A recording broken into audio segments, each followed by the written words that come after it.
Good morning, everybody. This is Verdier again. Apologize for this, well, it's whatever kind of video. More than likely, the title will tell you basically what it's going to be about, but a few things I wanted to say that I thought was very important. First thing I wanted to say, let me set my speed here. I just got out of work, so I'm exhausted. First thing I wanted to say was I wanted to apologize. A certain comment that was in the list for my last video that I made by Daniel Crotty, I believe it was, said there was not one damn word about the Honda Insight. And while some people might think that's a little harsh and so forth, he has a point, and it's something that I didn't really think about. The title says 2019-2020 Honda Insight, and still, excuse me, and still, I didn't really talk much about the Insight. I was talking about how I was worried about this channel going away and to make sure that you guys knew where to find me. So he does have a point, and I'm so sorry about that.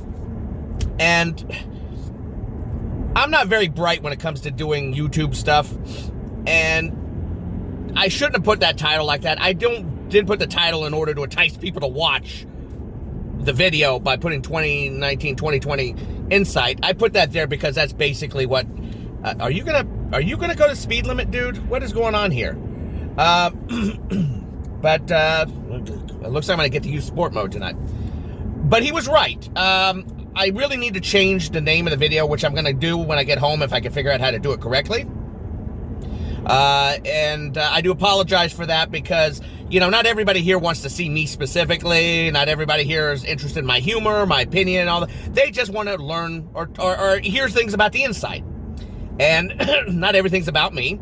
And I got to make sure people understand that when they see the video. And he had a point, and I do apologize for that for anybody who felt a little kind of, you know, what the hell is this? This is not about Insights. It's just about his channel. Tough titty. So that's the apology, and I thought that was very important to put out because you have a point, Daniel. And again, I apologize for that, and I will try to make sure I name my videos more correctly so you might understand it a little better so you don't feel like you've been kind of duped. Wasn't intentional. It's just the way I name my videos. So, all right, number two, something I think is very important for a lot of you to understand. This guy is really, oh my God. All right. Something you guys really need to understand about me that you may not understand. I recently did a video before this one moaning about all these jerks that keep flashing me with their brights because they're pain in my butts. Well, let's be perfectly honest about it, and what you need to understand from me is, was I angry? Yes, I was a little annoyed, but 99.5% of what comes out of my mouth is a joke. I have a very mean and playful sense of humor. Not everybody likes it, not everybody can get it. And I think a lot of people may have taken that video a little too literally. Yes, I'm sick and tired of people flashing me with their lights. It's obnoxious, and they need to get over themselves.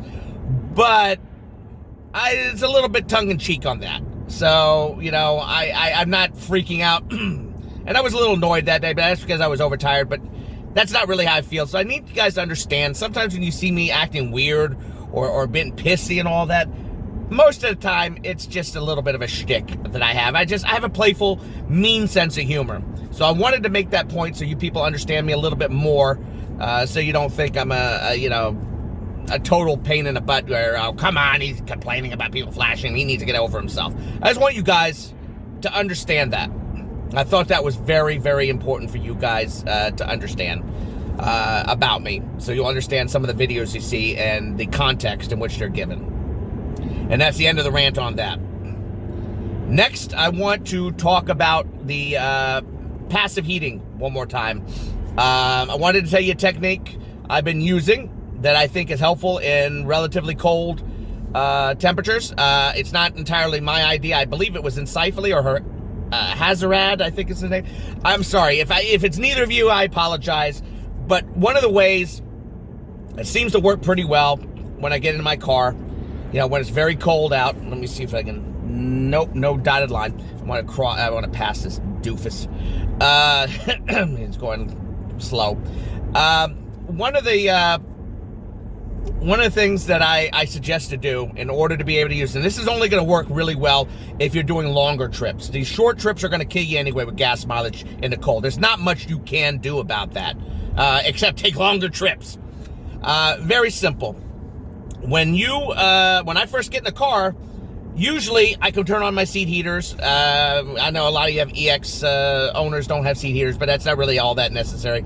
But usually you're warm enough, even though you've gotten right out in the cold, you're warm enough, you may have your gloves, that you can handle to pull the car out and drive. I recommend driving for a good 5 minutes. I think it's Cyfley is the one who brought this up. If I'm wrong, but hang on a second. Sport mode! Woo! Get past this doofus. Yay! I hate having to do that, but it had to be done. This guy was impossible. And was set there, and now we're all set. Okay, sorry about that. But you drive for about 5 minutes. I'll get the car a little bit of time to warm up. You'll get that first maybe, I don't know, 30 seconds worth of electric mode, and then the engine's going to kick on whether you like it or not because it needs to heat the engine. After you get to that point, what I do is I turn the system on high and I blast the car with heat. Try to warm the inside of the car as quickly as possible. Now, after 5 minutes, it's going to be kind of lukewarm, but it'll warm up pretty quickly. Within about 10 to 12 minutes, you should have pretty warm air blowing in here. And hopefully, by that point, you'll be relatively warm enough. Let me get back in eco mode. Relatively warm enough that you can go to passive heating. Then you can switch into passive heating. It's especially going to be good if you switch to passive heating if you're going to be on speeds of 45 miles per hour or faster. That way you can get more air blowing in from the general speed of the car. Otherwise, it may not get warm enough. Now, I'm talking about temperatures below 30 degrees basically here. When it's really cold, and doing passive heating is kind of touch and go because it's pretty darn cold out there. But I find that technique works very well. I usually will aim my vents directly at my feet and hands. So I'll have the front vents and foot wells on. And I aim at my hands. It keeps my hands warm. And if it's really cold out, like 20 degrees or so, over a period of time of driving, what will happen is my feet will get cold. And then I will just, while driving, turn it back on and blasted hot air for another 5 minutes, 3 to 5 minutes. It warms me up again, then I go back to passive. So you can literally jump back and forth as necessary to keep yourself warm. I find this technique works pretty well. I can't speak for mileage. It's still too early on that. I don't think this saves a tremendous amount of mileage, at least not in the way I drive. 1.5, 2 miles per gallon. That can still add up quite a bit. Other people are going to get better results than me, depending on your car. One other thing to know, very interesting that I didn't know, probably showed on the video. Let's say you're running your heat on maximum right there, and you got it set to a certain setting, and you press off. Everything goes dark on the system. What I find is that the vents park into a certain position.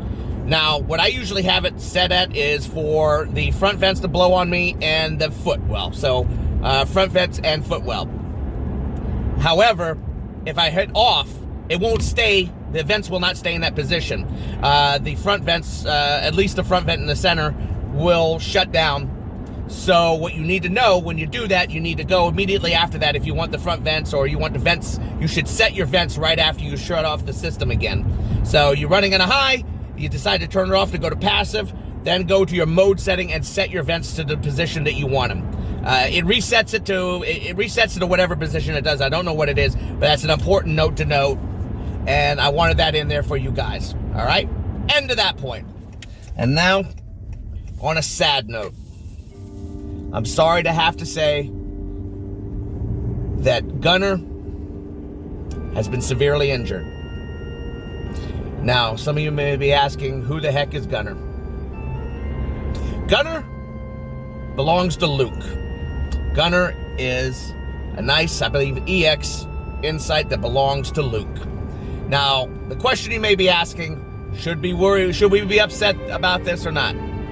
Well, that depends. Are we talking about badass Luke, who kicked Darth Vader's ass in episode 6? Are we talking about sea monster, tit drinking, milk tit drinking, whatever, Skywalker from episode 8 with a scraggly beard and a bad attitude? Well, since he owns an Insight, I think we're talking about badass Luke. Gunner was hit by a very insensitive and hateful and obviously Russian. This is obviously a Russian spy because he's in a red truck. Got his side bashed in to the tune of $10,000 in damage.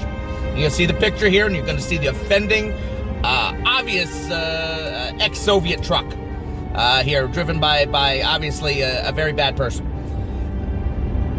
$10,000 for that damage right there.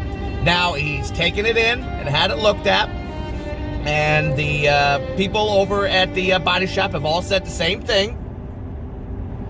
It said the car looks like it handled the crash very well, and that they're very safe cars. Not only ours, but a lot of Hondas and Toyotas.